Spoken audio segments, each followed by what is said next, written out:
पाकिस्तान को अलग थलग करने का काम दुनिया भर में अगर किसी ने किया तो वो हिंदुस्तान। अनुमा जी। देखिए, मैं तो इस बात से क्षुब्ध हूं कि हमें पाकिस्तानी को बुला के हम उसका पक्ष ले रहे हैं। मुझे तो नहीं लगता इसकी कोई जरूरत थी। वो अनाप शनाप बोलता है। दो कौड़ी का देश है वो। और दूसरी चीज ये है कि हम अगर आईसीसी की प्रेसिडेंटशिप हमारे यहां से जय शाह के पास है और हमारे गृह मंत्री का बेटा है वो, तो इतनी समझ होनी चाहिए कि ये इतने नाजुक समय में, चाहे वो हाइब्रिड मैच के नाम पर हो चाहे कुछ और हो, लेकिन पैसा दिखता है इन लोगों को, सिर्फ पैसा दिखता है। स्टार स्पोर्ट्स और डिज्नी जैसे लोग जो हैं इनको पैसा देते हैं। पिछले बार 2023 की व्यूअरशिप 2.4 करोड़ तक पहुंच गई थी, इसलिए पैसा दिखता है। शर्मनाक है ये, हमारे देश की सरकार के लिए शर्मनाक है। अगर आईसीसी का कोई रोल है इसमें और बीसीसीआई की भी सहमति के बगैर कुछ हो नहीं सकता, तो भारत अनुमा जी, यहाँ पर जो एनडीए के सहयोगी दलों के नेता हैं वो ये कह रहे हैं कि साहब इंतजार कीजिए, सरकार की तरफ से ऐसा होने नहीं दिया जाएगा। उनकी तरफ से कहा जा रहा है, वो कह रहे हैं कि अभी बहुत समय, तो फिर सरकार की तरफ से ऐसे होने नहीं है। वो कह रहे हैं कि बोर्ड प्राइवेट बोर्ड है, बीसीसीआई है, प्राइवेट बोर्ड है, सरकार को क्या लेना देना। जी जी रोमाना जी, ये प्राइवेट की कहानी नहीं सुनूंगी मैं। आप और हम सब जानते हैं ये सरकार पहले वो जिस तरह से पहले परखती है कि इसका किस तरह से विरोध होगा। अगर ज्यादा विरोध नहीं होगा तो चालू रहने दो, और विरोध होगा तो ये पैंतरा पलट दो कि नहीं, ये सरकार नहीं होने देगी। क्या तमाशा हो रहा है ये। सब लोग, देश के लोग समझदार हैं, देश को बार बार धोखा नहीं दे सकते। हमारी सेना पाकिस्तान ऑक्युपाइड कश्मीर ले सकती थी, लेकिन सीज फायर करवाया, सिंदूर का सौदा किया, और अब क्रिकेट में भी पैसे की बात है। तो इतना पैसे के प्रति इस सरकार को मोह है, इसीलिए आईसीसी और बीसीसीआई बिल्कुल चुप हो गए, कुछ नहीं कर रहे हैं। और एसीसी जो है अपनी मर्जी चला रहा है। बीजेपी की तरफ ये से कोई खबर ही आज नहीं के आनी शो में थी। हमारे साथ खबर नहीं के आने के पहले है। रोकना था। ठीक है। मैं ब्रिगेडियर विनोद दत्ता का रुख कर रही हूँ, रक्षा विशेषज्ञ हैं, इस वक्त हमारे साथ मौजूद हैं। ब्रिगेडियर दत्ता, हो भी नहीं सकता था। ब्रिगेडियर दत्ता, मैं आपसे ये समझना चाहती हूँ सर कि अगर पाकिस्तान के साथ व्यापार, संस्कृति, पर्यटन सब बंद, तो फिर ये खेल को लेकर सहमति ये क्यों है सर? हाँ, बिल्कुल आपने ठीक कहा, क्योंकि अगर हमने सारे अपने जो कम्युनिकेशंस हैं, जो राबिता है, सारे अपने चाहे वो कल्चरल हों या सियासी हमारे जो एक्टिविटीज हैं वो सब सस्पेंड कर रखे हैं, तो मैं कोई वजह नहीं समझता कि हमें क्यों क्रिकेट का सहारा लेना पड़े और हमें क्यों पाकिस्तान के साथ खेलना चाहिए। हमें इसका बहिष्कार करना चाहिए। भारत एक बहुत बेहतरीन टीम है, वर्ल्ड क्लास टीम है, और हमारे पास मैचेस की कोई कमी नहीं है, हमारे पास टूर्नामेंट्स की कोई कमी नहीं है, हमारे पास इतने इंटरनेशनल प्लेटफॉर्म्स हैं जहां भारतीय क्रिकेट टीम इतना अच्छा कर रही है।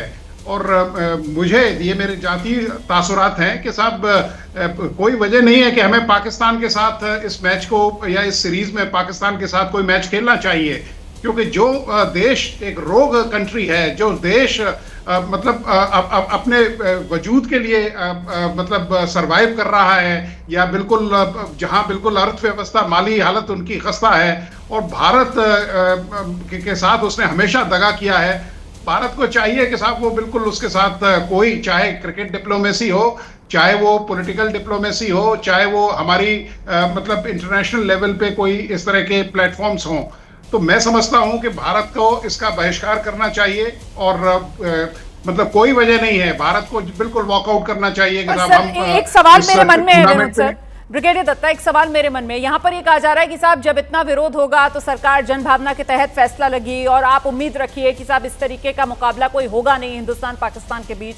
लेकिन जो बोर्ड है और जिसकी नाक के नीचे ये सब हो रहा है, क्या वो इतना अनजान है सर कि उसको पता नहीं है कि अगर आप एक बार अनाउंस कर देते हैं भारत और पाकिस्तान के बीच मुकाबला, भले ही बाद में आप उसको वापस ले लें, रद्द करवा दें, तो आपने कहीं ना कहीं दुनिया में तो ये संदेश दे दिया ना कि खुद भारतीय क्रिकेट बोर्ड ही एक तरीके से वैलिडेट कर रहा है उस पाकिस्तान को जिसको दुनिया भर में बेनकाब करने, अलग करने की बात सरकार करती है। ब्रिगेडियर दत्ता, बिल्कुल, मैं देखिए विंग कमांडर अनुमा आचार्य के बातों से बिल्कुल, मैं कहता हूं 528% में बिल्कुल सहमत हूं। 28% मैंने जीएसटी भी लगा दिया उसमें क्योंकि आप ये देखिए वो बिल्कुल ठीक कह रही हैं कि क्योंकि हमारे पास कोई पैसे की दरकार नहीं है, हमें क्यों इस तरह के मतलब टूर्नामेंट्स में भाग लें जो देश हमारे प्रति इस तरह की भावना रखता है। सही। जिसके विचार इस तरह के हैं, जो हमारे यहाँ लोगों का आके कत्लेआम कराता है। भारत को चाहिए कि उसके पास और कई इस तरह की टीमें हैं। तो मुझे नहीं लगता कि बीसीसीआई को इसका संज्ञान लेना चाहिए। और भारत में जिस तरह की आवाज उठ रही है, बीसीसीआई को चाहिए कि वो अभी भी इस जो आइटिनरी इशू हुई है उसमें अपना जो डिसेंट है उसको दर्ज कराए और बताए कि साहब हम इस मैच पाकिस्तान के साथ मैच नहीं खेलेंगे। और इतना बाकी की दबदबा सारी है टीम के साथ हम मैच हमारे खेल सकते बोर्ड का हैं। इतना दबदबा है। सबसे अमीर बोर्ड दुनिया का बीसीसीआई है और वहीं दुनिया में सबसे कंगला क्रिकेट बोर्ड पाकिस्तान है। और ये दुनिया जानती है कि पाकिस्तान भारत के साथ क्रिकेट इसीलिए खेलना चाहता है क्योंकि वो कंगला है, वो पैसे कमाना चाहता है। इरशाद साहब, लेकिन ये तय मान लीजिए आप कि ऐसा होगा नहीं। ये मुंगेरी लाल के हसीन सपने ही आपके लिए साबित होंगे। इरशाद अहमद, बहुत शुक्रिया। देखिए, मैं जैसे जो कुछ मुझे और मेरे मुल्क के बारे में आप लोग बोल रहे हैं, मैं दरमियान में बोलता नहीं। जब मैं बोलता हूं तो आप चीखें चिल्लाना शुरू कर दें। तो देखिए, आप लोग दहशतगर्दी खेलों से बाज आ गई। खिलाड़ी को खिलाड़ी रहने दीजिए, वो सफीर होता है। मैंने शुरू में भी ये कहा। दूसरी बात, पैसा आपको जरूरत है। आपको मालूम है कि अरबों डॉलर का नुकसान हो जाएगा आप लोग अगर इस एशिया कप में नहीं खेलेंगे। और पैसे के लालच में आपकी हुकूमत, आपके लोग क्रिकेट खेल रहे हैं। लेकिन हम जो खेलते हैं, हम खेल की नीयत से खेलते हैं। हमें पैसा नहीं चाहिए, हमें सिर्फ इज्जत मान चाहिए, जो कि दिया तमाम दुनिया के क्रिकेट के जितने भी ममालिक इस वक्त एशिया कप खेलने आ रहे हैं, उन्होंने हमें इज्जत मान दिया। रोमाना जी, मुझे बोलना है। नकवी साहब को देखिए, मुझे बोलने दीजिए, मुझे बोलने देखिए। मेरे मोहसिन नकवी साहब को मैं सलाम पेश करता हूँ। आपके देखिए यहाँ पर इसलिए पैसा नहीं दे सकते, इसके लिए इधर आके काम करने के लिए आपको मैंने सुना, आप आप बोलते मुझे हैं कि हमको पैसा देते, पैसा सुन तो लीजिए ना। अरे आप हमारा सुन तो पैसा लीजिए। लेने के आप लिए बोलने देना। लेकिन रोमाना, ये तरीका ठीक नहीं है। आपके दरमियान में मैं नहीं बोला, मैंने कहा शर्म नहीं आती है। मैंने मुझे बोलने दीजिए। नहीं, इरशाद साहब, आप वही रिपीट कर रहे हैं ना जो बात आप पहले कह रहे थे, है ना।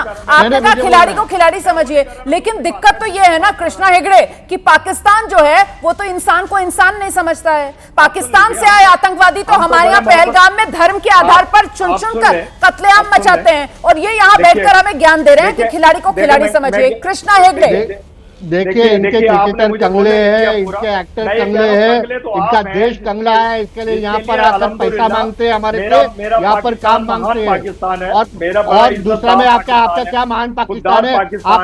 आपकी बेशर्मी देखो, नियत से लोगों को आप गोली मारते हो, नियत से लोगों को आप गोली मारते हो। इरशाद साहब, जरा सा सुन लीजिए कृष्णा हेगड़े जी को, उसके बाद मैं आपके पास दोबारा आऊंगी। मैं आऊंगी आपके पास इरशाद साहब, आइए कृष्णा हेगड़े जी अपनी बात रखिए। ओसामा बिन लादेन आपके देश में पाया गया, आपको इतनी शर्म नहीं आती है? इतना शर्मनाक काम करते हो आप पूरे दुनिया में कि सब जगह पे आतंक फैलाते हो और हमारे बारे में बात करते हो। हमारे टुकड़े पे तो आप जीते हो। आपके एक्टर लोग यहाँ पर आके काम मांगते हैं, आपके क्रिकेटर लोग यहाँ पे आके काम मांगते हैं। आईपीएल में हमने उनको 10 साल से काम नहीं दिया यहाँ पर, इसके लिए अभी भी बोल रहे हैं हमको वापस ले लो, यहाँ पर काम दे दो। दूसरी बात ये है, आप कह रहे थे कांग्रेस का प्रवक्ता अभी यहाँ बोल रहा है, लेकिन ऑपरेशन सिंदूर के बारे में और उसके बीच में कांग्रेस के लोगों ने, नेताओं ने क्या क्या बोला हमने सुना है।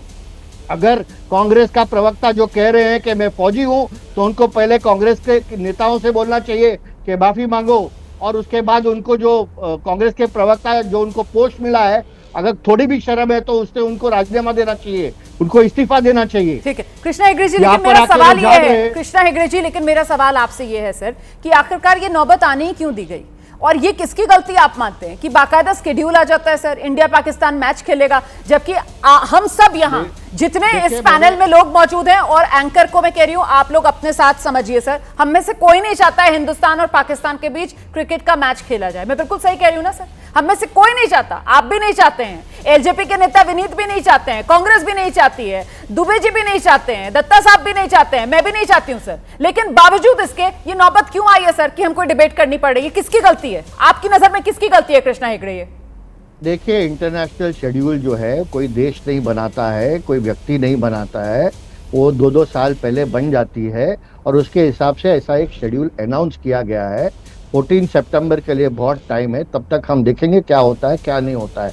अभी से उसके बारे में बात करके कोई मतलब नहीं है। दशकों पुरानी जो इंडस वाटर ट्रीटी है सर, उसको हम एक झटके में खत्म कर सकते हैं। और ये जो 1-2 साल पुराना आप कह रहे हैं स्केड्यूल है सर, ये स्केड्यूल नहीं तब्दील हो सकता था अगर ये पहले से बना हुआ भी है। आप मुझे बताइए सर, ये कितनी हल्की दलील है सर। इंडस वाटर ट्रीटी जो है हमने झटके से खत्म कर दिया। तो सर फिर ये स्केड्यूल सर, इसके लिए तो बताइए ना कौन जिम्मेदार है। अब तक पीओके उनको किसने दिया? पीओके पाकिस्तान को किसने दिया? हमने दिया क्या?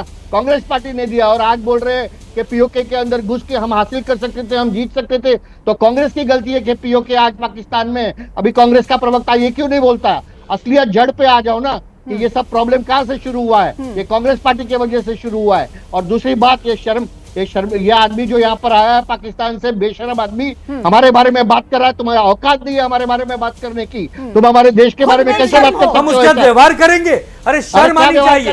ये बयान ही नहीं देना चाहिए रोमाना जी, ऐसे बयान से बचना चाहिए कि हम देखेंगे। अरे हम देखेंगे, क्या देखोगे तुम? अरे तुमको देखना ही नहीं है, पूरी तरह से तुमको देखना ही नहीं है, खत्म करना है। थोड़ा अति हो रही है। के बारे में बोलना पड़ेगा मुझे। ठीक है, मैं आ रही हूँ अनुमा जी, मैं आपके पास ही आ रही हूँ क्योंकि यहाँ पर आप सुन रही हैं ये पाकिस्तानी इरशाद अहमद को भगाई यहाँ से। ये 2 कौड़ी का इरशाद अहमद किसी काम का नहीं। आनंद दुबे जी जरा संयम के साथ, लेकिन पहले अनुमा आचार्य इरशाद अहमद को भगाइए। अनुमा जी, कहीं ना कहीं जड़ इस पूरे विवाद में कांग्रेस की गलतियां हैं जिसे आज के भारत को भुगतना पड़ रहा है। इस पर जवाब दे दीजिए, उसके बाद बाकी मेहमानों का रुख करूंगी। अनुमा जी। दिमागी दिवालिया है जो व्यक्ति ऐसा कह रहा है। जब पीओके ले सकती थी हमारी सेना तो क्यों नहीं लिया? पीओके तक जाके सीज फायर कैसे कराया? शर्म होना चाहिए। बिल्कुल धूम बनने की बात है ये क्या बात है? आज की बात क्यों नहीं करते? आज पीओके ले सकते थे। फालतू बकवास मत करिए। बिल्कुल आप बात करने के लिए हैसियत नहीं रखते। आप लोग जानबूझ के देश के लोगों का संयम देखना चाहते थे। आप ये देखना चाहते थे कि देश किस तरह से रिएक्ट करता है। बीच में इनकी बकवास बंद कराइए रोमाना जी। मुझे लगता है जानबूझ के इनको बोलने का मौका देके एक जबरदस्ती का एक दूसरा मोर्चा खोलना चाहते हैं। पैसे का लालच है उस बीसीसीआई को जिसके पास इतना पैसा है, उसे पैसे का लालच है। डिज्नी और स्टार, डिज्नी का जो आपको पिछले बार की व्यूअरशिप के पैसे मिले थे उसके लिए मरी जा रही है सरकार, जबकि पहली बार में। अरे आप ये देखिए, ये बार-बार पाकिस्तान का ड्रामा आप लोगों ने किया। सारा का सारा खेल के चक्कर में, पैसे के खेल के चक्कर में सर पाकिस्तान के साथ क्रिकेट मैच खेलने का ये जो शेड्यूल है वो सामने आ गया है। विनीत जी, ये पैसा बोलता है सर? रोमाना जी मुझसे सवाल है। जी रोमाना जी मुझसे सवाल है। Thank you so much. मुझे लगा कि मैं आपको दिख ही नहीं रहा हूं। रोमाना जी 2 नई बातें कहूंगा यहाँ पे कि एक युद्ध और एक क्रिकेट एक ऐसा इमोशन है जिससे कि देश जो है एकजुट होता है। हमने युद्ध में दिखा दिया हम पाकिस्तान के साथ क्या कर सकते हैं, क्रिकेट में भी दिखाएंगे। और पाकिस्तान के लिए बोलना चाहूंगा क्या पिद्दी और क्या पिद्दी का शोरबा। आप याद कीजिए कि अभी बर्मिंघम में इंग्लैंड में अभी लेजेंड का क्रिकेट मैच होने वाला था, वहां पे हमारे क्रिकेटरों ने रिफ्यूज कर दिया खेलने के लिए, वहीं पे उस चीज को निरस्त कर दिया गया था। शेड्यूल 1 से 2 महीना पहले बनता है, पर इसका मतलब कतई नहीं है कि बीसीसीआई इसको निरस्त नहीं कर सकता है। मैं एक बात मैं जरूर कहना चाहूंगा जो कि कांग्रेस की प्रतिनिधि बैठी हुई है कि don't wash dirty linen in public. एक दुश्मन देश का नुमाइंदा बैठा हुआ, अगर हम बात स्टार्ट कर दे समझौता एक्सप्रेस से और क्या क्या कल्चरल एक्सचेंज होता था पाकिस्तान को परस्ती करने के लिए, तो बात बहुत दूर तक निकल जाएगी। ये क्रिकेट मैच नहीं होगा, ये हम कह रहे हैं, और इंडिया की सरकार भी समय आने पर इस पर मुहर लगा देगी। ठीक है विनीत जी, लेकिन जो बात आप कह रहे हैं सर, हमने तो ये भी कहा था कि हम बैठक ही में हिस्सा नहीं लेंगे बांग्लादेश में, क्योंकि बैठक हो रही थी तो हमने कहा हम नहीं लेंगे। लेकिन उसके बाद फिर हम बांग्लादेश में जो बैठक हो रही थी जूम से उसमें जुड़ जाते हैं सर। सब कुछ तो हमारी नाक के नीचे होता है सर, सब चीजों में तो हम सहमति जताते हैं, हमारे बोर्ड की वहां पर मौजूदगी होती है सर। और अब आप कह रहे हैं कि साहब जब मौका आएगा तो हम नहीं खेलेंगे, तो ये बात जो है वो हजम नहीं हो रही है ना सर। इसीलिए तो सवाल है, जब पहले ही उस पर सिरे से खारिज करके अपनी आपत्ति दर्ज कराई जा सकती थी सर, तो फिर हमने किस बात का इंतजार किया? हम किस बात का इंतजार कर रहे हैं? इस तरीके की टीवी डिबेट्स करें हम लोग बैठकर? रोमाना जी आपको बता दूं कि जो शेड्यूल बनता है इमीडिएटली नहीं बनता है, 2 से 3 महीना ऑपरेशन सिंदूर से पहले बन गया था। जहां तक आपने बात कही मीटिंग अटेंड करने के लिए, तो कुछ चीजें होती है लिप सर्विस जिसको केवल दिखाया जाता है, उसके अलावा कुछ नहीं किया जाता है। तो जो सरकार कर रही है वो लिप सर्विस ही था, लेकिन अगर इस मुद्दे पे बात किया जाए तो ये बात यकीन मानिएगा कि देश के इमोशंस के विरुद्ध में सरकार नहीं जाएगी।